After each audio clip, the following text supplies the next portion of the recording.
these youths. Kore momiyo nadwani this forum wawuogi yudhe motegno kabisa. Yudhe we nindo. Yudhe wae gik moko kaka betting. Yudhe wae gik moko yudhe sani are not even serious with what is happening in politics, Kenyan politics. Yudhe are busy betting all the time. Moko are just discussing soccer, moko are discussing things which are not important. Kake Facebook, they are busy doing things which are not serious. Koro ikedo gi weche mag internet. Akedo gi weche mag Facebook rach. Akedo godo nikech what is happening Facebook there is not constructive. Originally. Facebook constructive nade. Nikech itiyo kode etero ote, ji nyalo wuoyo siasa wuoyo Facebook, rowere nyalo neno gik matimore e Facebook, ngato nyalo lendo e Facebook. Kora kiwacho ni orach, to inyalo justify ni orach nade. Orach kinda nyalo justify and give evidence mang'eny nikech whatever is happening in the social media is not constructive. People are discussing issues. Koro technology are not important. Oknagora gi technology. What I'm saying in brief, any technology is very good, but the way mwawa tiyo wachni tiyo kod technology marach. Wachni Facebook kaka youth tiyo gi technology. Wachni Facebook rach. Wachni kaka samoro jomoko tiyo gi Facebook marach, to ok ni Facebook. Mano nyaki kete very clear. Mane mana temo wacho. Yes, to wachni Facebook marach. What I'm saying, any kaka gitiyo gi Facebook. Good. Now that is a good statement. Is bad. Yes. It's bad totally. Ok ji duto. Jomoko. But you know, when the 90% is not using Facebook, in accurate figures. Yeah? Accurate figures, 90%. You go look figure no kind. No, whatever you see being posted on Facebook is useless. People are just posting their pictures. People are just discussing. No.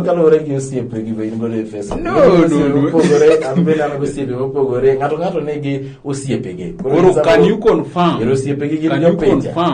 Yes. New CPG are using Facebook properly? Yes. Constructive. What are they doing in Facebook, which is constructive? Golo paro weche mag siasa ne kanyo, weche mopogore nitie kata wachni mar irrigation scheme ne afwenye mana ka adhi mbui. Koro miyo konyal wacho ni Facebook rach. Wach ni tiyo kode masamoro ok bed maber, but ok en gima rach. Awinjo kai wacho na wach moro madwani wadogi. Iwacho ni rowere sani are busy betting, gi gamble. Betting ni ang'o miyo odonjo en kind rowere kende? Betting ni en kind rowere je. Kendo in fact majority of the Kenyans ma are betting gin youth. Gin jok ma ok employed koso. Moko be are just employed nikech moko tiyo even 20,000. Koro wang'e ni ng'ato timo betting for fun koso ng'ato timo betting kaka tich. Warang kanyo mondo wakuong wang'e ni to wa discuss jomagi. Nitie jomoko ma bet for fun, jomoko bet ni en tugo. En gima miyo gimoro, jomoko bet ni en tich. Koro warang ni wadwa handle wach betting ni gikanyo. Betting ni kwanza kaka dwani warang betting ni yani wadwani warang betting ni to impact mane mokelo ne joma timo betting, jok ma bet gi impact mane mokelo. Koro mane gima nadwani wa concentrate on whether you are working or whether you are unemployed, but angoma betting ni kelo ni as a youth. Emana dwani wa concentrate on. Mabende is negative. Yeah, it's negative because nano kayo Kisumu koja chande nene Kisumu koso Ahero. Jalmoro ne owin mowuok Luo Nyanza kocha no win omenda moko mathoth mana ne okawo lande nyaka ute fwa mopogore ne owin pesa maber mana gi weche gambling gi. Koro mano wanyalo wacho ni orach koso no konye.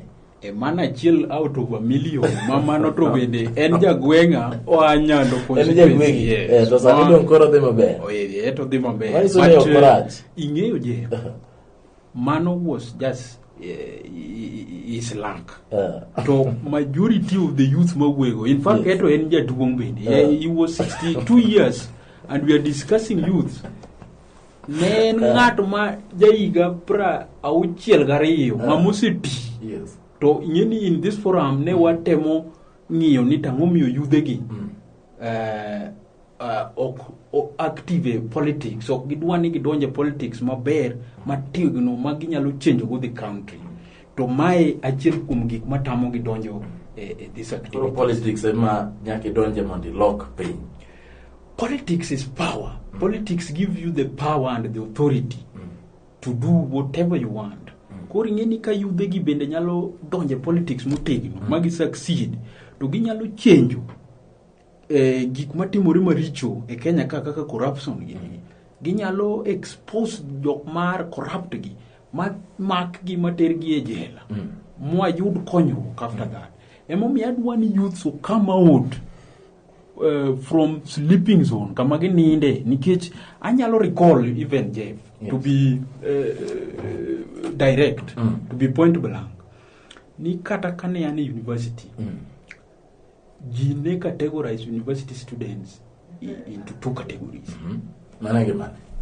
Inyalo yudo ni ka ng'ato nie university to ginyisi ni bwana, if you cannot drink, to ngiso ni you either drink alcohol or you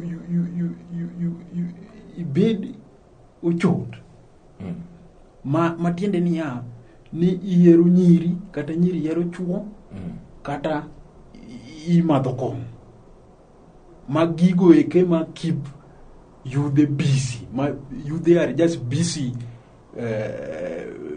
doing those two things at the expense of serious things monego be nigi discuss. Koro ma is also a very big challenge. The entertainment. Yes. They are busy entertaining themselves. Entertainment right, ugendo. But when you are doing it excessively, yes, excessively to kora winjora kodi. Ngani wacha ni entertainment right ugendo to kabiye kodi. Nikech kata naka wukaindi abro kawia fona abro kete e simba abro winjo thumba. Kata kana kama nomora kawinjo thumano I entertain myself. Okapani en gima rach. Kiwacho ni excessively mano kuro aiye. To kiwacho ni entertainment rach. Entertainment ber kisetiyo tiji moro motegno koki dhi entertain yourself. You cannot entertain yourself kata teach misetiyo during the daytime onge. How are you going to entertain yourself? Omiyo yudhe atemo nyiso ni mondo giae timbe ma ok kel development kaka betting nikech betting ni I think you are aware ni betting is only benefiting the betting company. Kech gine mage yudo the profit. Onge kaka inyang'isa ni yudhe ma bet gi gin gi maendeleo moro mage yudo to at the same time the company is getting huge amount of money as profit. Mano ok nyalre je. Koro yudhe medo lal. This is what betting. What betting? Gilal mangeny, and that's why I've never betted. I've never involved myself in betting. And that's why I want to discourage all the youth. Mondo giwere giweche mag betting. Kech betting ni is causing them more harm than good. Koro mae en gima un bende kaka jo media. Yes. Ber ku kwedo wach ni kabisa. Moving forward ugendo kwa tifena no kawo dong dakika achiel kende. Nyisani way forward maro were mondo wadongre to molo e gwenge mag Nyanza ka achiel kod piny Kenya sani mone e yore mag siasa en ma.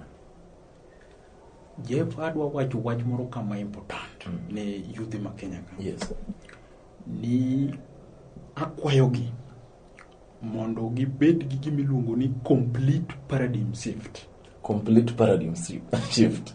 Complete paradigm shift. And